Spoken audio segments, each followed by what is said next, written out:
Hello everyone, this is Ravivandana. स्वागत करता हूं सभी का रैपिड रिवीजन सीरीज के चैप्टर नंबर 13 में, जिसका नाम है न्यूक्लियाई। बेटा एक एमसीक्यू आना पक्का है यहां से, और एक 3 नंबर का या 2 नंबर का क्वेश्चन आना पक्का है इस चैप्टर से। 20 से 25 मिनट में पूरा रिवीजन करेंगे इस न्यूक्लियाई का। शुरुआत होती है इसकी एटॉमिक मास यूनिट से, क्योंकि भाई न्यूक्लियस की बात करेंगे, एटम की बात करेंगे, छोटे छोटे पैमाने पे बात करेंगे जिसका मास बहुत कम होता है। तो ऐसे कम मास को किलोग्राम में रिप्रेजेंट करने में बहुत बार माइनस साइन लगानी पड़ेगी, इसलिए एटॉमिक मास से डिनोट करते हैं कि भाई जो कार्बन है ना, कार्बन 12 वाला, उसका 12वां हिस्सा उसको 1 AMU बोलते हैं। तो कुछ रेशियो मिलता है 1.67 इंटू 10⁻30 -27 kg, और इसी को एक प्रोटॉन का मास भी कहते हैं। इसी को 1 प्रोटॉन का मास ऑफ प्रोटॉन भी लिखते हैं, या अप्रोक्सीमेटली मास ऑफ न्यूट्रॉन भी इतना ही होता है। थोड़ा सा हल्का सा वेरिएशन रहता है, लेकिन अप्रोक्सीमेटली सेम ही रहता है। बढ़िया सर, मास स्पेक्ट्रोमेट्री से इसको नापा भी जा सकता है। एक केमिस्ट्री का फिनोमिना है आइसोटोप्स की, जिसमें एटॉमिक नंबर सेम, जिसमें प्रोटॉन की संख्या सेम होती है, इसको आइसोटोप कहते हैं। ओके, ये इसके एग्जांपल है। आइसोबार की, जिसमें Z डिफरेंट होता है लेकिन मास नंबर ऊपर वाला सेम होता है, इसको कहते हैं न्यूट्रॉन प्लस प्रोटॉन की संख्या सेम, इनको आइसोबार्स कहते हैं। और आइसोटोन मतलब number of neutron same, number of neutron same, तो इनको आइसोटोन्स कहे जाएंगे। एग्जांपल आपके सामने। थोड़ा सा केमिस्ट्री का पॉइंट है, कभी कभार हमारे फिजिक्स में भी एमसीक्यू आ जाता है, कभी कभार। ओके, अब जो इंपॉर्टेंट पार्ट की यहां से क्वेश्चन आना तय होता है, जो कि प्रॉपर्टीज ऑफ न्यूक्लियस, कि हम है ना न्यूक्लियस का शेप भी एटम की तरह स्फेरिकल मानते हैं। स्फेरिकल के अंदर स्फेरिकल, इसकी रेडियस बहुत कम होती है, 1,00,000 गुना छोटी होती है एज कंपेयर टू एटम। कितनी होती है, कैसे लिखते हैं इसकी रेडियस की इक्वेशन? तो R = R0 A की पावर 1/3। A क्या है? मास नंबर, याद रखना मास नंबर। ऐसी से इसकी डेंसिटी निकालते हैं। डेंसिटी होती है मास पर वॉल्यूम। इसका डेरिवेशन बहुत फेमस है, याद रखना। डेरिवेशन अगर आपको देखना है तो इसका वन शॉट नीचे लिंक में दिया गया होगा, वहां से पूरा चैप्टर भी आप देख सकते हो और ये डेरिवेशन भी कवर कर सकते हो। तो हर न्यूक्लियस की, चाहे वो हाइड्रोजन का हो, चाहे वो आयन का हो, चाहे वो गोल्ड का हो, हर न्यूक्लियस की डेंसिटी सेम रहती है। That is equal to 2 × 10⁻17 kg/m³। याद रखना कि यहां पर टू होल्ड द न्यूक्लियस, भाई न्यूक्लियस में तो प्रोटॉन भी है, न्यूट्रॉन भी, और प्रोटॉन प्रोटॉन के बीच में तो कितना रिपल्सिव फोर्स होगा। तो कोई ऐसी अदृश्य शक्ति होगी कि जो इस प्रोटॉन प्रोटॉन को साथ में जकड़ के रख रही होगी। हाँ जी, एक फोर्स होता है जो वर्ल्ड का, यूनिवर्स का स्ट्रॉन्गेस्ट फोर्स होता है, और इसको स्ट्रॉन्ग न्यूक्लियर फोर्स कहते हैं। ये स्ट्रॉन्ग न्यूक्लियर फोर्स से वो प्रोटॉन प्रोटॉन को, न्यूट्रॉन प्रोटॉन को, और न्यूट्रॉन न्यूट्रॉन को जकड़ के रखता है। ठीक है, अब देखो यहां पर बच्चों को कंफ्यूजन ये होता है कि हमेशा जकड़ के रखेगा तो ये हमेशा अट्रैक्टिव नेचर का होगा। देखो दुनिया का सबसे ताकतवर फोर्स है, लेकिन हमेशा अट्रैक्टिव हो ऐसा जरूरी नहीं है। क्यों? क्योंकि हमने पोटेंशियल एनर्जी वर्सेस आर का ग्राफ शो किया, तो यहां पर R0 = 0.8 फर्मी है, तो एक स्टेबल कंडीशन है, एक स्टेबल न्यूक्लियाई है। लेकिन जैसे ही अगर दोनों के बीच का डिस्टेंस है वो बढ़ता है, तो ये फोर्स क्या करता है? उनको कम करने की कोशिश करता है, तो उसको अट्रैक्टिव फोर्स फील होता है उन न्यूक्लियॉन्स को। कंबाइंड रूप से प्रोटॉन और न्यूट्रॉन को न्यूक्लियॉन्स कहते हैं। और अगर 0.8 फर्मी से डिस्टेंस बहुत छोटा हो जाता है, तो बहुत ज्यादा नजदीकियां बढ़ जाती है, तो प्यार कम हो जाता है। तो इस वजह से एक रिपल्सिव फोर्स ये शो करता है। याद रखना, स्ट्रॉन्ग न्यूक्लियर फोर्स रिपल्सिव भी हो सकता है अगर 0.8 फर्मी से कम डिस्टेंस पे हो दो न्यूक्लियंस, तब। बढ़िया बात। अब इसी से मतलब रेडियस, डेंसिटी और ये थोड़ा सा पार्ट जिसमें मैंने अट्रैक्टिव रिपल्सिव फोर्स बताया है, इससे एमसीक्यूज बनते हैं। तो पहला एक एमसीक्यू आ रहा है 2023 का, कि न्यूक्लियर की हमें रेडियस बतानी है, एल्यूमिनियम डिवाइड बाय कौन सा दे रखा है, ये टेलुरियम, TE। तो इन दोनों के बीच का रेडियस का कंपैरिजन करना है। तो सीधी सी बात है, R इज प्रपोर्शनल टू, या R = R0 A की पावर 1/3। 1/3 पे डिपेंडेंसी है, सिंप्लीफाई करो, आंसर निकालो। देखो 125 डिवाइड बाय 27, क्यूब रूट निकालोगे 5/3। सिंप्लीफाई किया क्योंकि R0 की वैल्यू हमें पता थी 3.6 है, सिंप्लीफाई क्योंकि दे रखी थी ना, ये दे रखी थी, तो R टेलुरियम के लिए मिलेगा 6 फर्मी सिंप्लीफाइड करने के बाद। बढ़िया।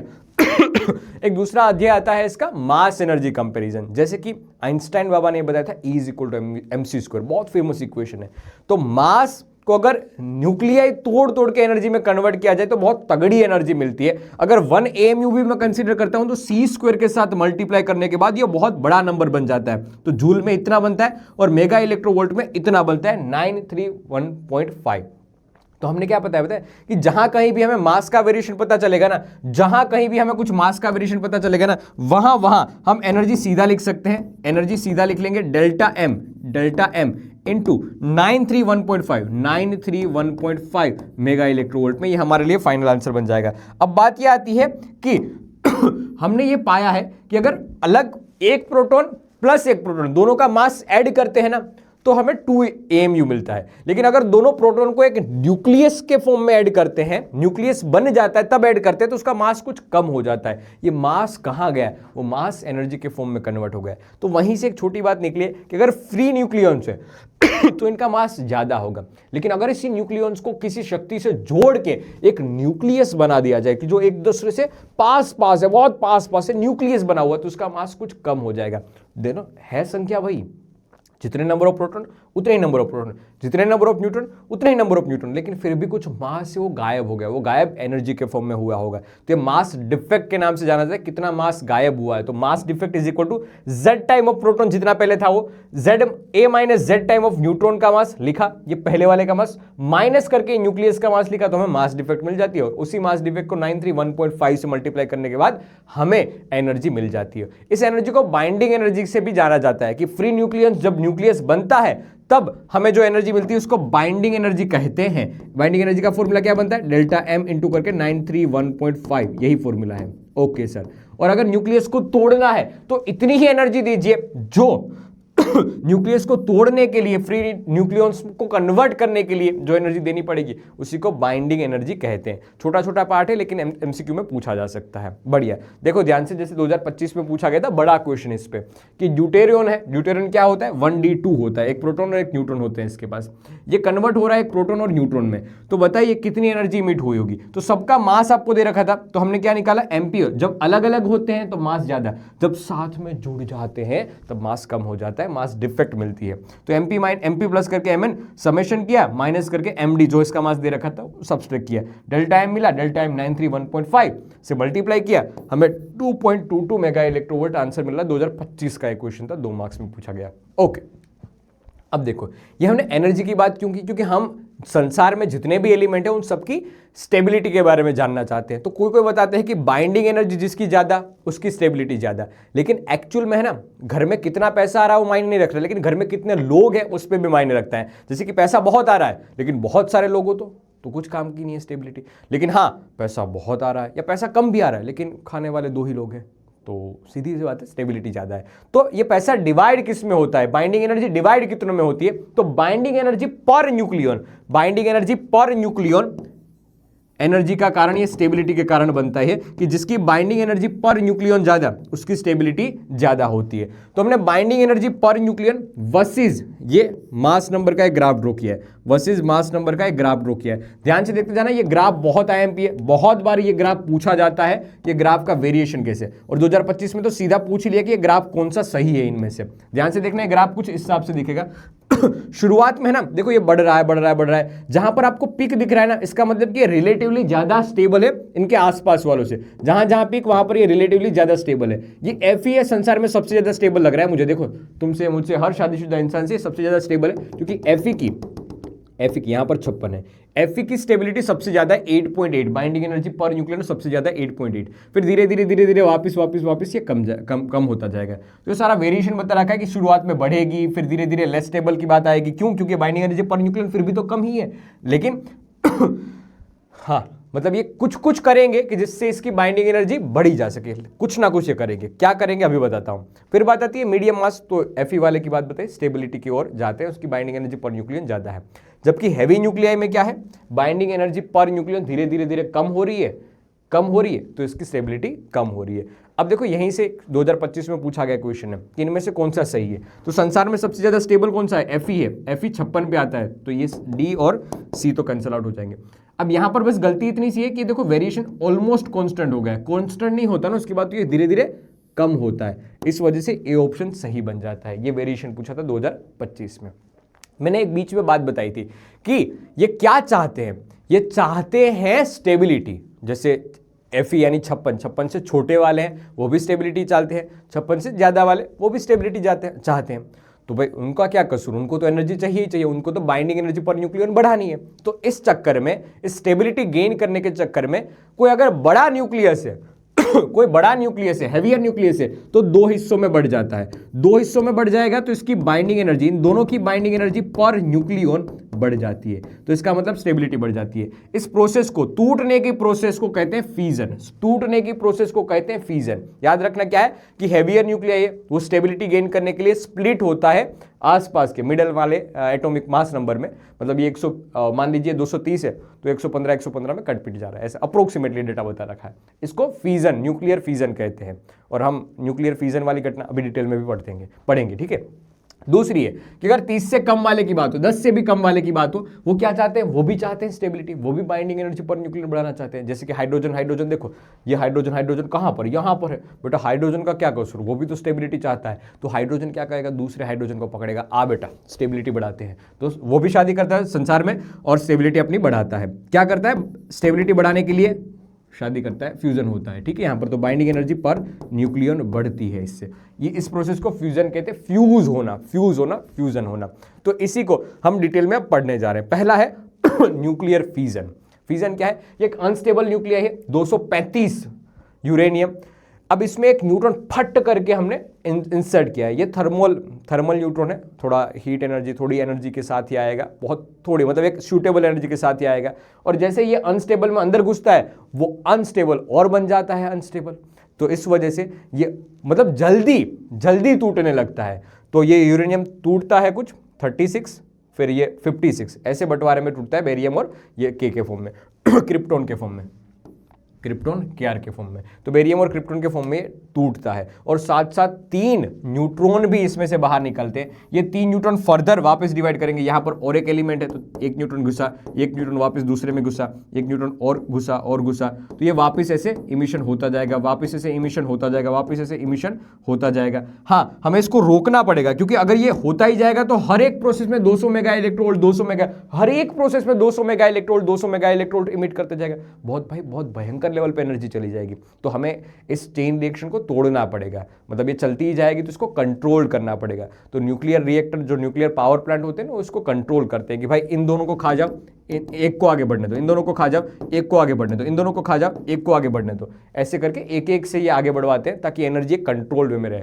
बहुत ज़्यादा एनर्जी मिल जाएगी तो संभालेंगे कैसे, इसी हम संभाल नहीं पाते, इसीलिए तो न्यूक्लियर ब्लास्ट हो जाता है कि एकदम से भाई एनर्जी इमिट होने लगी, फट करके मास कन्वर्ट होने गया एनर्जी में और एक न्यूक्लियर बम बन जाता है। बढ़िया, आ रही बात समझ में। एक रिएक्शन में कितना मिल रहा है, 200 मेगा इलेक्ट्रोवोल्ट मिल रहा है।